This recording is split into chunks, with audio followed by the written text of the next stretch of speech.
Good morning. I hope you're doing good, and welcome to today's weekly market update. It's January 20th, and it's going to be an interesting day. Um, we have the inauguration of the 47th president, which, as you already know, is going to be Donald J. Trump, and it's also a market holiday in the US, so trading will be restricted um, and then pick up more in the evening, really, as futures trading comes back online. Now, there's going to be a lot of changes that is going to influence the markets, but could potentially influence all of us, and even more, of course, if you're closer to the US.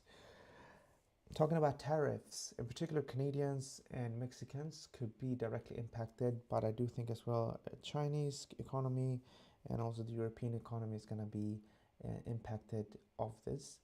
And what we're looking for is universal versus targeted tariffs. So universal tariffs is when they just say, oh, anything that comes from Canada is going to be taxed 10, 15, 20%.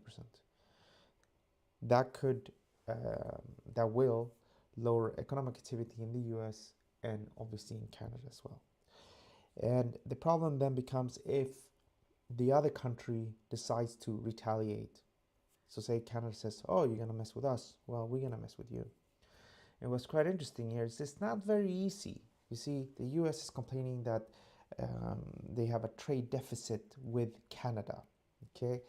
But if you remove gas, oil, and other energy products from the trade balance, the US actually exports a bit more than what it imports from Canada. So if you remove those energy bits, then they actually have a balanced exchange. Okay.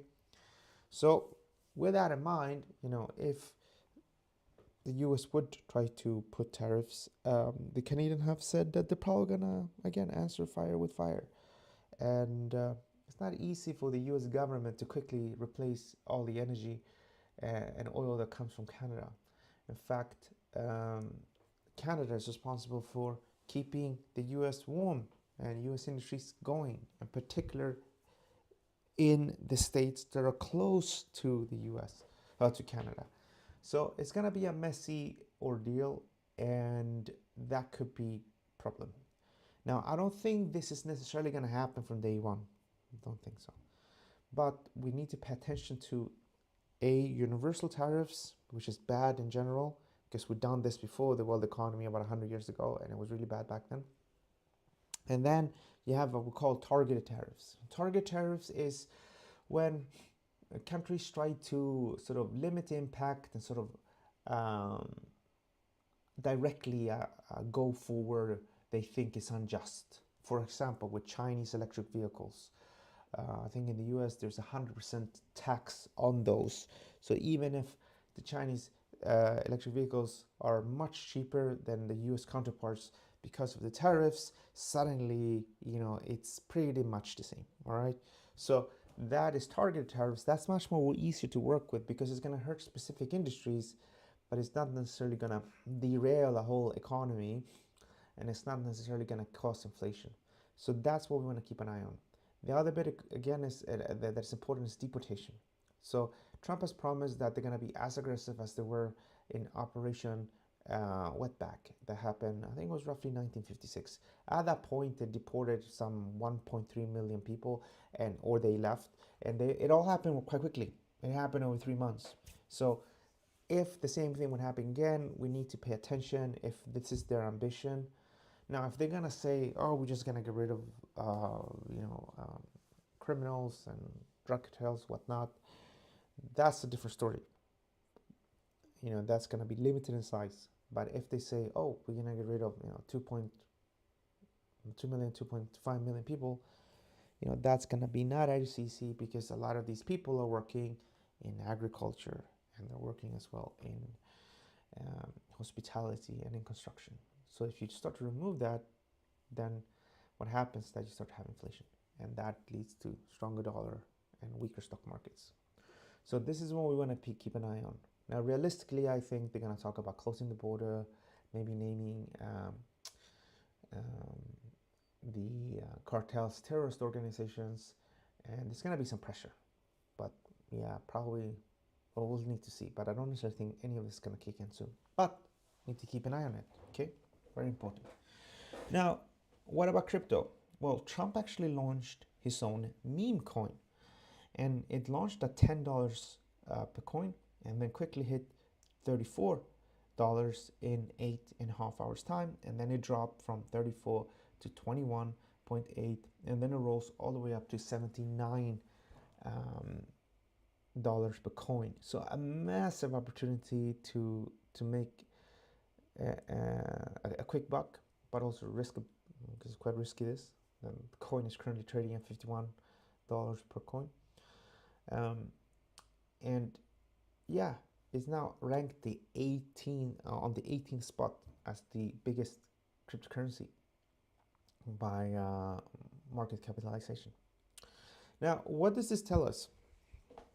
I think that it tells us that there's going to be quite a large deregulation in the US, and that could be good if crypto is used in a good way.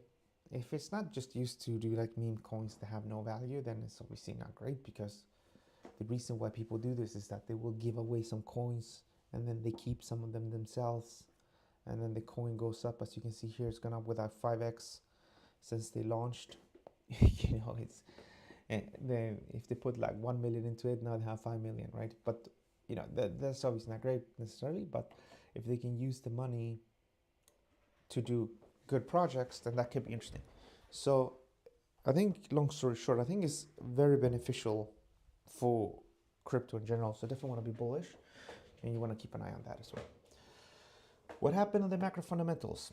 Well, inflation picked up, as we discussed last week, from 2.7% to 2.9% in the US. So obviously, with inflation a bit high now, and realistically going to continue to be higher, because rents are driving inflation in the US, and there's not enough building and not enough construction in the US.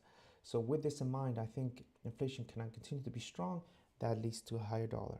Now, Trump wants to cut taxes and do a few of the other things like tariffs and deportation, which again is going to keep inflation strong. And especially if they cut taxes, the economy is going to go even stronger. So realistically, stronger dollar. Okay, very easy, straightforward. This week, you have Japan's central bank. They might hike rates to 0.5%. This can influence carry trade and risk sentiment. Okay, that is not always great, but this is happening on Friday. Then we have the latest on the European, US, and UK economy. So just to give you an idea, the service sector is the biggest sector in the US. It's at 56.8. That's a good number. In Europe, manufacturing is the most important and leading, and it's at 45.6. So it tells us that the European manufacturing sector is contracting. So Europe becoming a smaller economy to some extent. And the UK is just at 50, at 51.1 to be exact. So it's sort of barely hanging on. And then you have the US doing really strongly. So again, explains why stocks are up, explains why inflation is up, and explains why we could be bullish the dollar for now and continue to be bullish stocks. But at one point, obviously, it's going to all hurt, especially if the dynamics of the economy turn with higher inflation, as I just mentioned. So with this in mind, how can we play this? Well, as you know, we've been bearish Euro USD since a long time.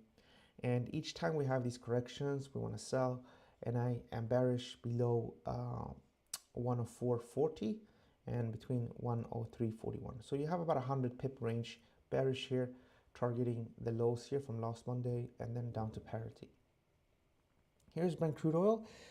I'm showing this because there's interest in oil, but I don't necessarily think there's too much fun happening here. But the trend is bullish, okay? It's been bullish, and it's bullish between $78 and $79.46 per barrel. And then here's the S&P. So last week we're trading here, and it looks like the market was gonna drop sharply, and we're gonna lose out. Because we had a descending triangle pattern, but that turned out to be a false breakdown, okay? So in fact, this sell opportunity turned out to be a very good buy opportunity.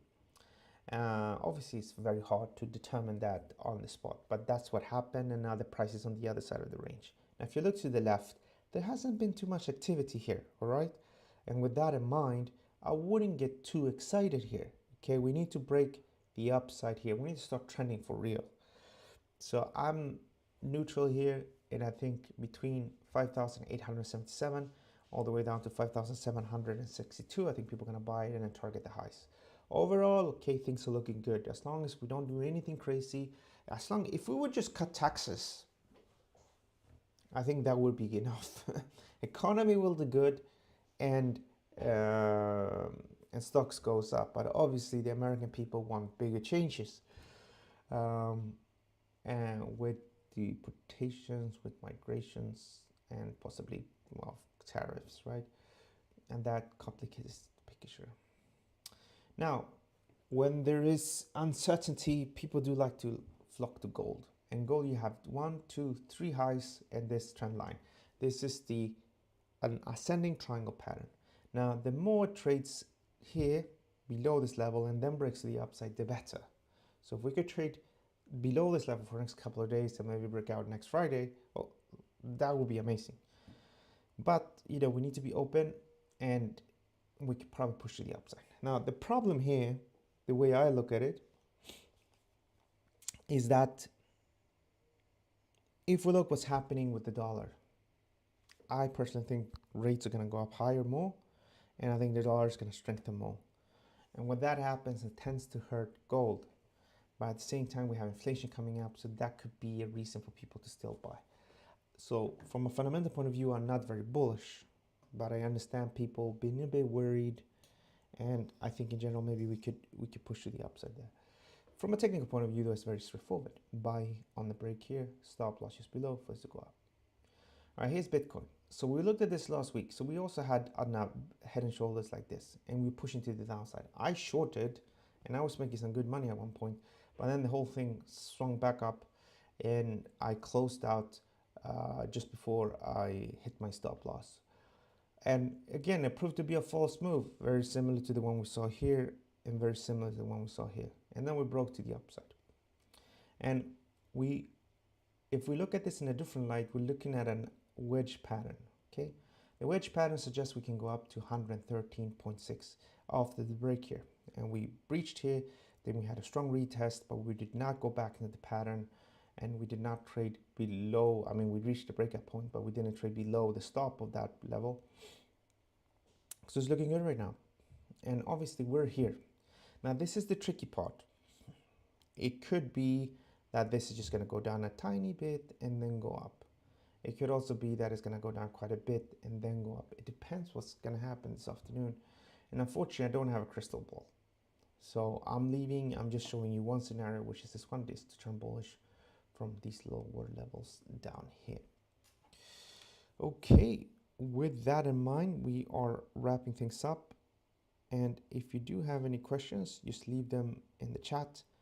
In the chat, and we will reply back to the messages in the comments and in the chats as the week progresses. Thanks so much, and have a great trading week.